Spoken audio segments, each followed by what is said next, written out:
The arena was already loud, but the laughter made it louder. More than 5,000 people filled the seats, their eyes locked on the mat where a 400-pound sumo wrestler stood like a wall of muscle and mass. His presence alone dominated the space. Every step he took made the wooden floor tremble. Cameras flashed, fans whispered.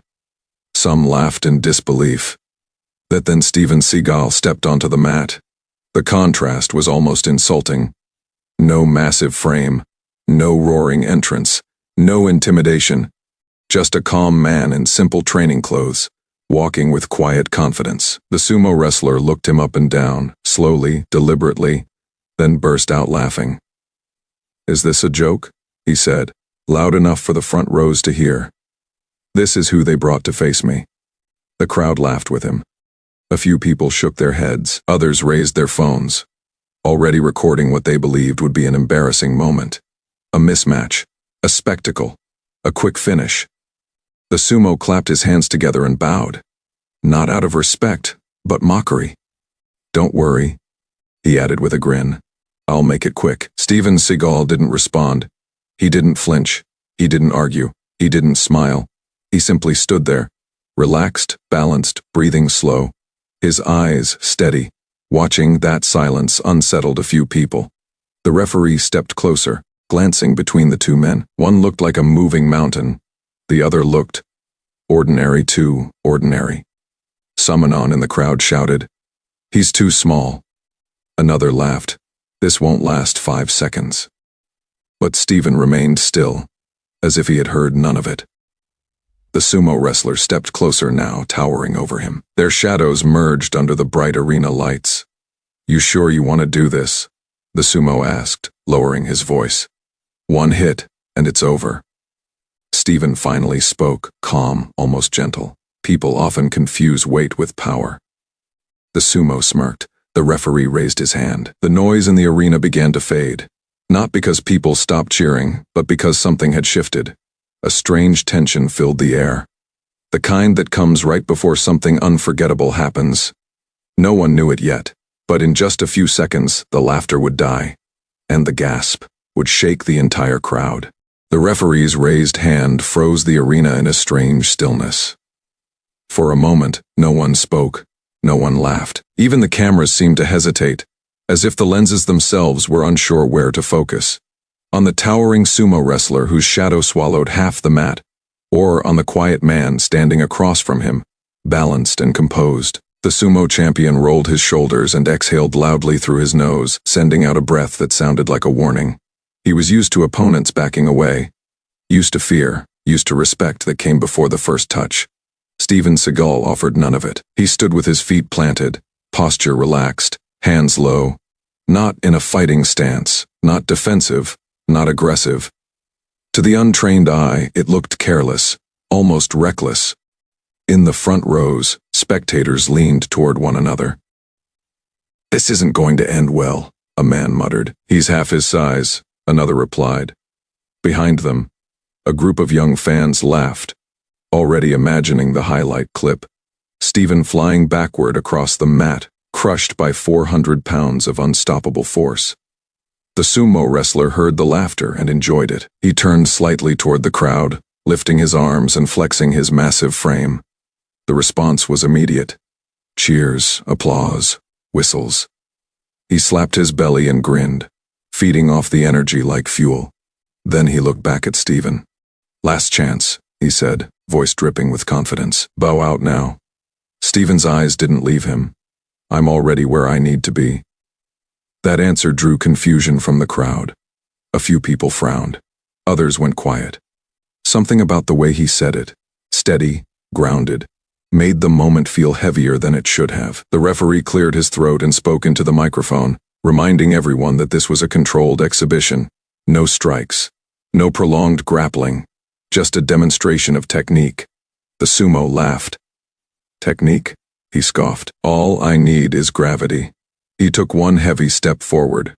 The mat creaked beneath him. Another step, closer now. Too close for comfort. Steven adjusted his footing, barely noticeable. A subtle shift of weight, a micro step that most eyes missed. But not all. An elderly martial arts instructor sitting near the judges leaned forward. His expression changing, he stopped smiling. "That's interesting," he murmured. The sumo lowered his center of gravity, preparing to charge. His breathing grew louder, deeper. The sound echoed through the arena like a drumbeat. Steven inhaled slowly through his nose and exhaled, no tension, no rush. The crowd began counting down on its own. 3, 2, 1. The referee dropped his hand. The sumo exploded forward. 400 pounds of mass surged across the mat, speed shocking for a man his size. The floor shook under the force of his charge. Gasps rippled through the seats as people braced for impact. Everyone expected Steven to be crushed, but Steven didn't retreat. He didn't panic. He didn't brace for collision. Instead, he stepped, just once, to the side. It was subtle, almost invisible. The sumo's eyes widened for a split second as his target wasn't where he expected. His momentum carried him forward, off balance by inches. Steven's hand made contact. Not pushing, not striking, guiding. A whisper of movement. The crowd leaned forward, confusion replacing laughter. "What is he doing?" someone whispered. The sumo tried to correct his balance, muscles tensing, feet digging into the mat. But physics had already chosen its side, and in that suspended moment, when 400 pounds of confidence met perfect timing, everything changed. The throw hadn't happened yet, but it was already inevitable. For a split second, the sumo wrestler still believed he was in control. His charge had missed, but only barely. He told himself it didn't matter. 400 pounds doesn't stop because of a single misstep. Mass corrects itself. Strength overwhelms mistakes. Or, so he thought. Steven's hand was still on his arm, not gripping, not forcing, just guiding, like a whisper telling the body where to go. The contact was so light it almost felt insulting. The sumo growled and tried to twist back toward him, planting his foot hard into the mat. Too hard. The crowd could see it now. Something was wrong. The laughter stopped completely. From the stands, people watched the giant's balance shift. His shoulders turning slightly too far, his weight drifting where it shouldn't.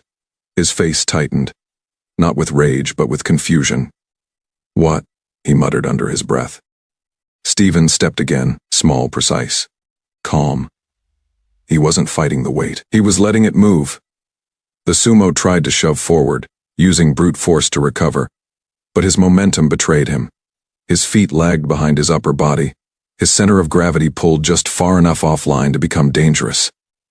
A ripple of unease passed through the audience. This wasn't supposed to happen. The sumo's confidence cracked, just a little. And through that crack, panic began to creep in. He swung his arm wide, trying to grab Steven, to anchor himself to something solid. But Steven wasn't there anymore. He had already shifted, already positioned himself where the sumo's strength worked against him. "Hey!" The sumo barked, frustration leaking into his voice. Steven said nothing. His face was calm, almost neutral. Not aggressive, not triumphant, just focused. The elderly instructor near the judges exhaled sharply. "He's setting it up," he said. "Too late to stop it now." The sumo felt it before he understood it. His feet were still moving forward, but his upper body was turning sideways. His own force was pulling him into a spiral. Every instinct screamed to resist, but resisting only made it worse. The crowd leaned forward as one. Some people stood up without realizing it. Phones shook in hands. The sumo's breathing turned sharp and fast. His eyes darted, finally searching Steven's face. Not with mockery now, but with urgency. "Wait," he started. Steven's grip changed, still not tight, still not violent. Just exact. He lowered his center of gravity, hips turning smoothly, shoulders aligning with the direction the sumo's body was already going. There was no struggle, no strain. It looked effortless, almost gentle. And that's when the sumo understood. This wasn't about size. This wasn't about strength. This was about timing. And he was already too late. The crowd gasped as the sumo's feet began to leave the mat. Not all at once, but gradually, unbelievably, as if gravity itself had hesitated. A massive body that moments ago looked immovable was now suspended, weight redirected, balance gone. "No way," someone whispered. The sumo's arms flailed, instinctively searching for ground that wasn't there. His expression shifted fully now, from confidence to disbelief to raw panic. Steven exhaled and finished the motion in that instant. Before impact, before sound. The entire arena held its breath, and no one could believe they were about to see it. Time seemed to slow. In that suspended moment, when disbelief hung heavier than the air itself, the entire arena forgot how to breathe. Steven Seagal moved with calm precision, his body turning as if guided by instinct rather than effort. His hips rotated first, smooth and deliberate, aligning with the directions the sumo wrestler's momentum had already chosen. It wasn't force, it wasn't speed, it was inevitability. The sumo felt it instantly. His feet scraped helplessly against the mat, searching for traction that no longer existed. His weight, once his greatest weapon, now betrayed him. The harder he tensed, the faster balance slipped away. His eyes widened. This wasn't happening. 400 pounds didn't lift. 400 pounds crushed. Yet here he was, tilting, rising, losing contact with the ground inch by impossible inch. The crowd reacted before the mind could catch up. A collective inhale swept through the arena. Mouths opened, hands flew to faces. Phones froze mid, recording as disbelief replaced excitement. Steven's grip remained controlled, firm but respectful. There was no aggression in his expression, no strain in his posture. His shoulders stayed relaxed, spine straight, breath steady, two trained eyes. It was beautiful. To everyone else, it was impossible. The sumo's massive frame left the mat. Not violently, not suddenly, but cleanly. A giant shadow lifted under the lights, suspended against expectation for a fraction of a second. Gravity hesitated, as if even it had been caught off guard. Gasps turned into stunned silence, then impact. The sound was deep and final, echoing through the arena like a drum struck at the center of the earth. The mat buckled beneath the force. The vibration traveled through the seats, through bones, through chests. People flinched, some shouted. Others stood frozen, unable to process what they had just seen. A 400-pound sumo wrestler lay on the mat, flat on his back, staring up at the lights. Silence followed. No cheers. No laughter. No commentary, just shock. Steven released his grip and took a single step back. Giving space, he didn't raise his arms. He didn't acknowledge the crowd. He simply stood, calm as ever, watching to ensure the sumo was unharmed. The referee rushed forward, kneeling beside the fallen giant. "Are you okay?" he asked urgently. The sumo blinked once twice. He inhaled deeply, then slowly sat up. His face was flushed, not from pain but from the weight of realization. The crowd erupted. Applause burst out in waves, crashing over the silence that had come before. Cheers mixed with disbelief. People shouted Steven's name. Others just shook their heads, laughing in astonishment. "Did you see that? How is that possible? No way. No way." The sumo pushed himself to his feet, assisted by the referee. He stood there for a moment, steadying himself, eyes still locked on Steven. There was no anger in them now, only respect. He walked forward. The arena quieted again, unsure what would happen next. Then, slowly, deliberately, the sumo bowed. Deep. The crowd responded instantly, cheering louder than before. Steven returned the bow. Just as deep, just as respectful. No words were exchanged. They didn't need to be. The message had already been delivered loud and clear, without a single punch thrown. The applause didn't fade. It grew. What began as scattered claps turned into a roaring wave that rolled through the arena, crashing from one side to the other. People stood on their feet shouting, pointing, replaying the moment over and over on their screens, desperate to confirm what their eyes had just witnessed. A 400-pound sumo wrestler had been thrown, not shoved, not tripped. Thrown. The disbelief was written on every face. Some laughed in shock, hands on their heads. Others stared silently, mouths still open. A few simply shook their heads, repeating the same words under their breath. "No way, no way." The referee raised his arms, signaling the end of the demonstration, but his voice was drowned out by the noise. He glanced at Steven Seagal, then back at the sumo wrestler, as if even he needed reassurance that what just happened was real. Steven stood quietly at the edge of the mat. He hadn't moved since the bow. His posture was relaxed, breathing slow, eyes steady, not scanning the crowd, not soaking in the praise. To him, the moment was already over. The sumo wrestler, however, was still processing it. He rolled his shoulders, testing his balance. No pain, no injury, just the echo of impact and a deep, unsettling awareness that something he believed unshakable had been proven wrong. He took a step toward Steven. The crowd noticed immediately. The cheering dipped into tense curiosity. People leaned forward again, unsure whether this was the start of another confrontation, or something entirely different.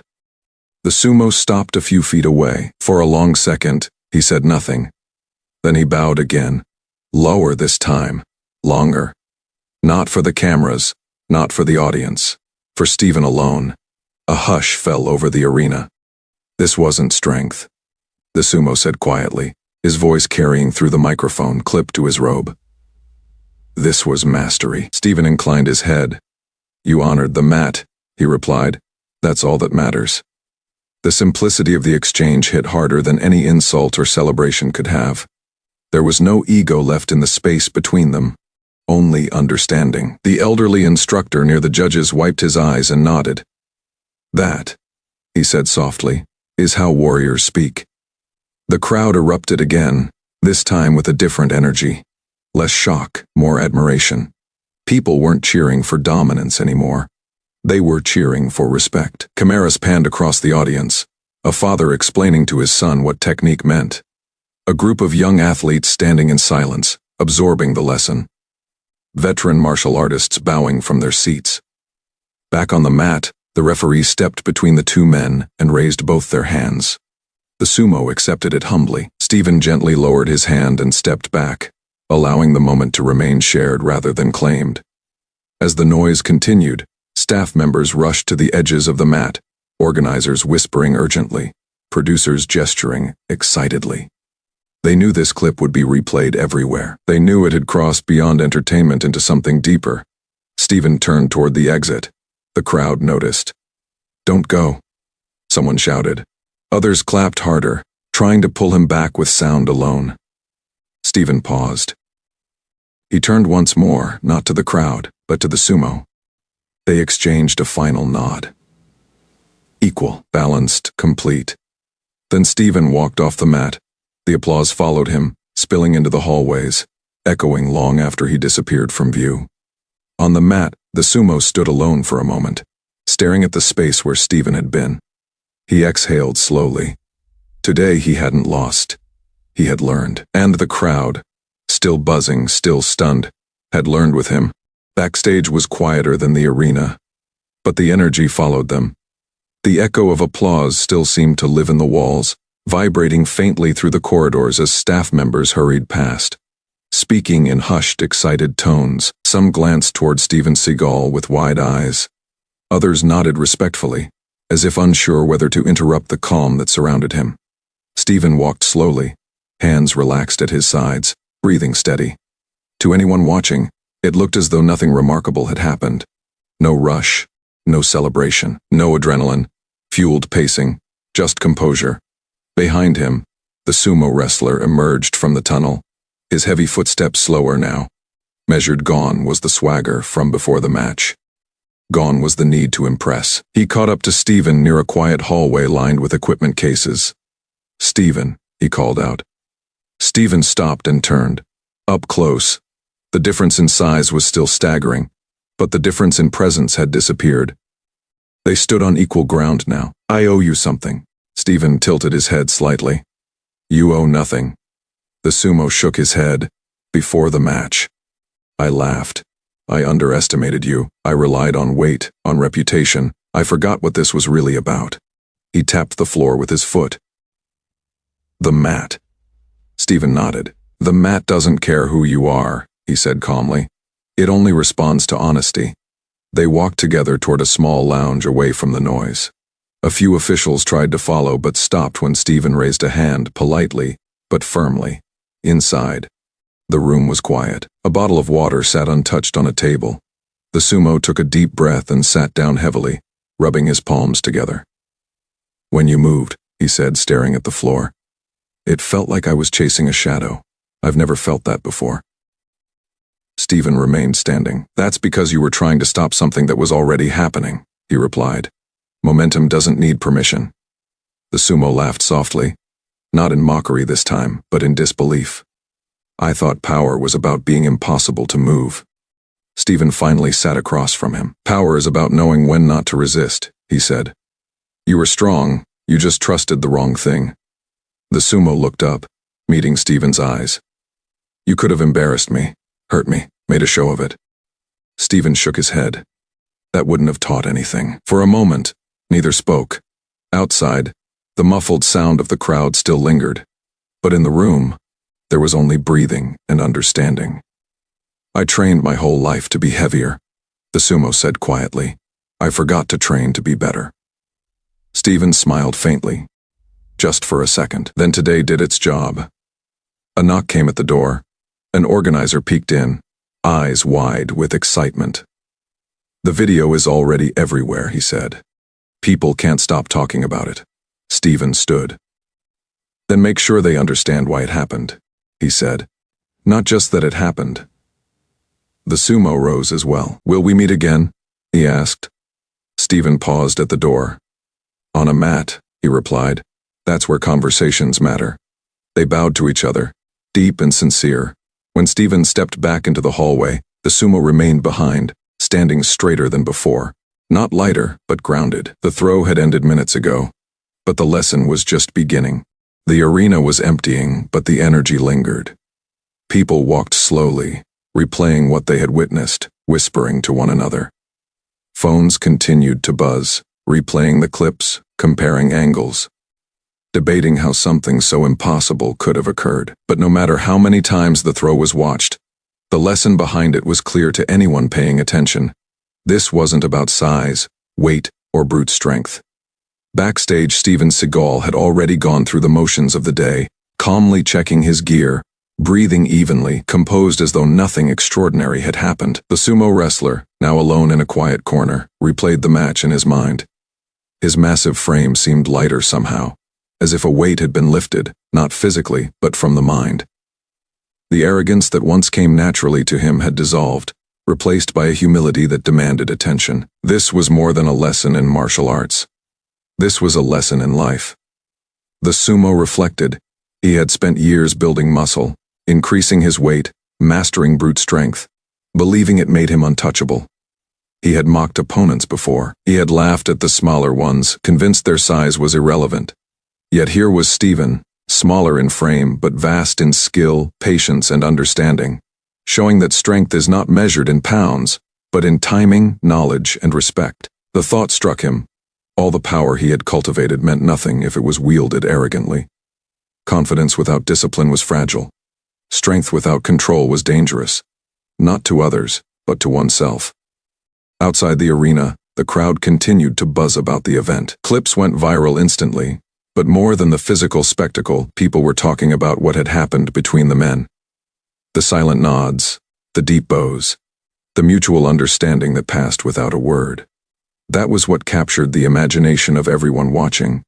Respect, humility, and skill. These were the true stars. Steven, walking through the quiet backstage corridor, reflected on the match in his own way. He didn't need praise. He didn't need recognition. His purpose wasn't to humiliate, but to teach. To remind people, through action, that ego is fragile and respect is earned, not demanded. And in that quiet reflection, the lesson extended far beyond the mat. In life, as in martial arts, appearances can be deceiving.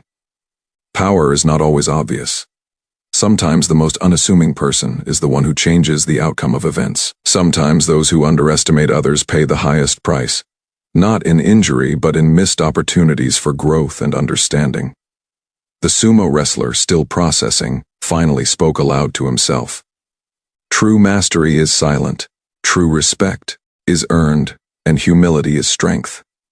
The audience, although gone now, would carry that lesson home. Parents would tell their children, coaches would explain it to their students.